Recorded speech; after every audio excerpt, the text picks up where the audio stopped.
Hey, I'm Camille, and today we're going to talk about why you've lost that love and feeling. So, everyone I know that I've ever talked to has had a relationship that started out just phenomenal, great, couldn't wait to be in each other's space and connect and have sex and all that stuff.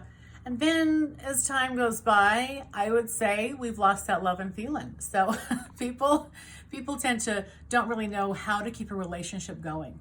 And honestly, like some people should not even be in relationships. I'm just going to tell you that straight up because they really don't know how to assist other people in getting their needs met. So maturity is critical for relationships to work. But why people tend to lose that love and feeling with each other is because things become habit. So we start relating to each other like we know exactly what the other person's going to say. Oh, he's going to act like this, or he thinks like this, he'll never this or that. He's always this and that. And then men do the same thing. Oh, I can't say that. She'll fight me, she'll resist, I can't tell her about my friend. Like there's becomes these little secrets.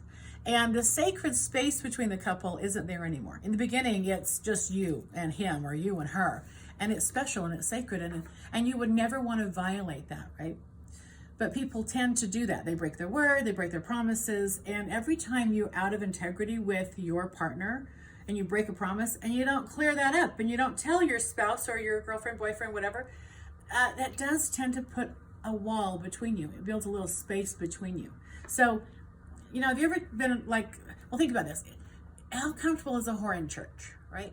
So that kind of guilty feeling, that shameful feeling, we get that with each other. So women tend to lie mostly about money, where they spend their money or what they spend their money on, or how much those lashes are, how much the dress is, how much the nails were really, or your haircut and your color.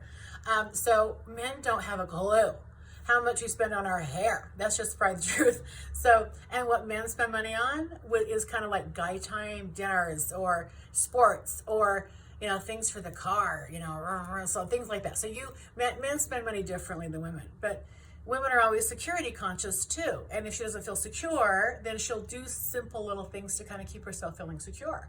Like maybe she'll hide money from her guy, have a separate bank account, things like that. It's not a breach of trust necessarily, it's her security. Or she doesn't show up on time, or she's always late. And so we start listening to each other like we know exactly who each other is. And so all these little breaches of trust are happening, and it does chip away at the foundation of trust with each other. So when people come to see me and they have a repetitive fight, the same fight over and over and over and over again, and they start doing it in front of me, I'm like, you can do this without me. Don't pay money for me to watch you do this shit, okay? I know what you're going to say. What I want to help people start seeing is how they are already listening to each other in a certain way. And without a new listening, there is no future to live into but your past.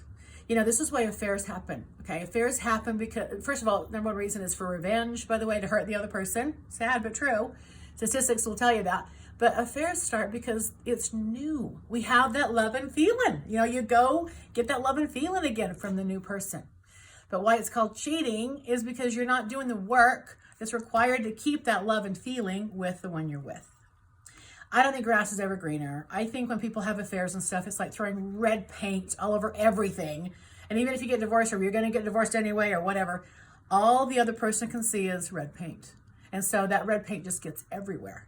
So what people have to do is start cleaning up their messes, taking accountability for the breaches of trust and start working through that. When people come and sit with me, and I call it a soulmate second chance, okay? We sit down and we go through, okay, how are you listening to your partner? How are you listening to her? How are you listening to him? We start getting out what is really happening because nobody can grow or bloom with somebody holding them in their past and their smallness, right? So that has to stop. And then you have to take a little breather. Absence does make the heart grow fonder or not. And so I make people kind of break up at least for a few weeks. And they need to live apart or just have separate space. No sex, no connecting.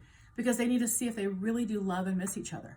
So you have to get the foundations back, which is you want to be next to each other. You have affinity. You need to start communicating in a healthy way, not talking at each other, but really listening. So, listening can be, I think it's like emotional air for people when they really, truly listen to each other. If you don't feel heard, you walk away not feeling listened to and you feel rejected and you feel resentful. But when people really hear you and they get how you're feeling and stuff like that, when you really get gotten by other people, you feel like you have emotional air. You walk away feeling lighter because you just shared your burden with another. You know, in tribal societies, women would follow the casket with, you know, with their girlfriend or whatever, and they would travail with her. They would weep and they would wail and they would cry and scream. And, you know, it seems irreverent to the United States, you know, where we Americans don't do that. But what they are doing is they're taking her pain. They're taking her grief. They want to carry her pain and take it off of her. So this is how, you know, tribal cultures really did operate, is they used to love and share the burdens with each other, their pains. We need some of that coming back into the United States. We need more of that with each other, to carry each other's burdens and pains. So anyway, there's a lot more I can share with you, but this is why we lose the love and feeling, is because of little slights, little withholds, little secrets, not really clearing, and then listening to each other like they already know each other. So if you're in a marriage, you're in a relationship, and you've got that going on, you should call me. Let's see if we get that love and feeling back, okay? Contact me below. Thanks.